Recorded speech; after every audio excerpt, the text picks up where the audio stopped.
बिस्मिल्लाहिर्रहमानिर्रहीम। तमाम नए और पुराने दोस्तों सबको मेरी तरफ से अस्सलाम वालेकुम। आज की मेरी ये वीडियो बहुत ही अहम है क्योंकि ये बहुत ही अहम और पेचीदा बीमारी के मुतल्लिक है। थैलासीमिया एक ऐसा मरज़ है जो माँ बाप से शुरू होता है। माँ के पेट से ही बच्चा जीन्स की खराबी लेकर पैदा होता है। 2 क्रोमोसोम की खराबी होती है जिसकी वजह से बार बार खून की कमी होती है, जिगर और तिली बढ़ जाते हैं और बार बार ब्लड लगवाना पड़ता है क्योंकि इसके अलावा कोई चारा नहीं होता। इस तरह बार बार ब्लड लगवाते रहने से और भी कई पेचीदगियाँ पैदा हो जाने की वजह से मरीज़ बहुत मुश्किल से 20-25 साल ज़िंदगी के पूरे करता है और आखिरकार ज़िंदगी हार जाता है। ये जिस मरीज़ से शुरू होता है वो मरीज़ अपनी ज़िंदगी नॉर्मल गुजार सकता है। जैसे अगर माँ बाप दोनों को थैलासीमिया का मरज़ लाक हो जाए तो वो अपनी ज़िंदगी नॉर्मल तरीके से गुजार सकते हैं। अगर मरीज़ के माँ बाप दोनों को थैलेसीमिया मैनर हो तो भी सिर्फ 25% चांस होते हैं कि बच्चे को थैलेसीमिया का मरज़ होगा। अगर माँ या बाप दोनों में से अगर एक को थैलेसीमिया मैनर हो, बच्चे को कोई चांस नहीं होता कि वो थैलेसीमिया के मरज़ से पैदा होगा।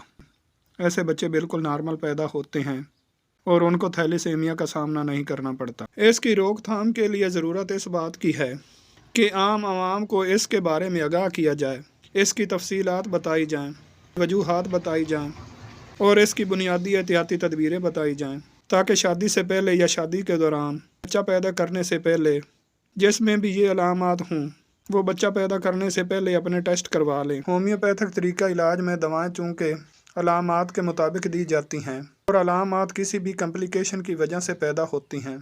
अंदर जो भी पैथोलॉजी चेंजिंग आती हैं उनका इज़हार अलामात के ज़रिए होता है। मसलन जिस्म के अंदर जब भी कोई इन्फेक्शन होता है तो इसका इजहार उसके बाहर सोजश के ज़रिए होता है या बुखार की सूरत में होता है। इसी तरह थैलासीमिया के मरीज़ का इजहार भी अलामात के ज़रिए होता है। मरीज़ के अक्सर बार बार जिगर और तिली बढ़ जाते हैं और बार बार खून की कमी हो जाती है और खून की कमी की वजह से उसके चेहरे के खदो खाल बिल्कुल मुरझा जाते हैं और ब्लड लगवाने के सिवा कोई चारा नहीं होता। उसको वक्ती तौर पर ब्लड लगवा कर सुकून दिया जाता है, उसकी ज़िंदगी का पहिया चलाया जाता है, लेकिन बार बार ब्लड लगवाने की वजह से बहुत सी कम्प्लिकेशन पैदा हो जाती हैं क्योंकि इस तरीका इलाज में मरीज़ बिल्कुल कुल्ली तौर पर शफा याब नहीं हो सकता। इसके खात्मे के लिए ज़्यादा परफेक्ट तरीका इलाज यही है, शादी से पहले टेस्ट करा लिए जाएँ। अगर दोनों में से एक को मैनर थैलासीमिया है तो कोई बात नहीं, उनका बच्चा नॉर्मल पैदा होगा, और अगर दोनों को मैनर थैलासीमिया है उनको आपस में शादी नहीं करनी चाहिए। इसके अलावा होम्योपैथी की ऐसी चंद अद्वियात हैं जो इस मरज़ में कारगर साबित होती हैं।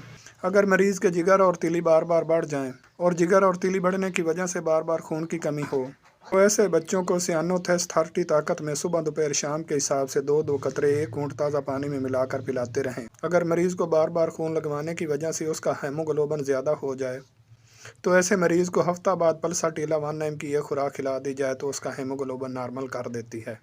अगर थैलासीमिया के मरीज़ को बार बार यरकान हो जाए तो कुछ अरसा फास्फोरस 200 में रोज़ाना एक खुराक खिलाई जाए तो बहुत सी कम्प्लिकेशन से मरीज़ को बचाया जा सकता है। अगर मरीज़ में हेमोग्लोबिन की कमी हो जाए और ऑक्सीजन की कमी की वजह से बच्चे का सांस मुश्किल से आए और जिस्म नीला होने लगे तो वेनाडियम 30 ताकत में सुबह दोपहर शाम 2-2 कतरे पिलाने से हेमोग्लोबिन की मिकदार भी बढ़ जाती है और बच्चे के सांस लेने में भी आसानी हो जाती है। अवेनस टेवा मदर टिंचर का इस्तेमाल भी मरीज़ के अंदर वाइटल फोर्स को बहाल करता है और बॉडी को ताकत देता है। अगर मरीज़ बिल्कुल थका हारा रहे तो ऐसे बच्चे को सुबह दोपहर शाम अवेनस टेवा मदर टिंचर के 10-10 कतरे 1 घूंट ताज़ा पानी में मिलाकर पिलाते रहें।